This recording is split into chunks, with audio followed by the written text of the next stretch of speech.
গ্রামে থাকতো এক মদনা মিয়া। সে সবসময় নিজেকে মেয়ে মনে করতো এবং মেয়ে সেজে থাকতো। হঠাৎ একদিন মেয়ে বিষয়টি নিয়ে কয়েকজনের সাথে ঝগড়া লাগলো। তখন তিনি বলল, আমি ছেলে হলে হবে কি, আমি তো নিজেকে মেয়ে মনে করি। আহা, তখন এই লাভ দিয়ে একটা যুবক বলে উঠলো, আঙ্কেল আঙ্কেল, আজকে আমার বাড়িতে অনেক মেহমান এসেছে, তাই আমাদের বাড়িতে রাত্রে থাকার মতো কোনো জায়গা নাই। আপনার একটা মেয়ে তো আছে, সে তো হোস্টেলে থাকে, আপনি যদি অনুমতি দেন তাহলে আজকে রাত্রে নিজেকে মেয়ে ভেবে আপনার মেয়ের সাথে রাতটা কাটিয়ে দিতে পারতাম। এইবার তো চাচা পড়েছে বেকায়দায়। তখন যুবকটিকে ধমক দিয়ে বলল, কোনোভাবেই হতে পারে না এটা।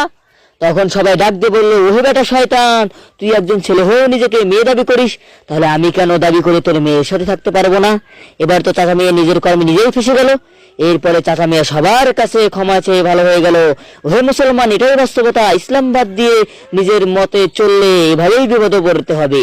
তাই আসুন আমরা সবাই ইসলাম ধর্মের নিয়মাবলী মেনে চলি এবং জান্নাত কামাইয়ের পন্থা অবলম্বন করি।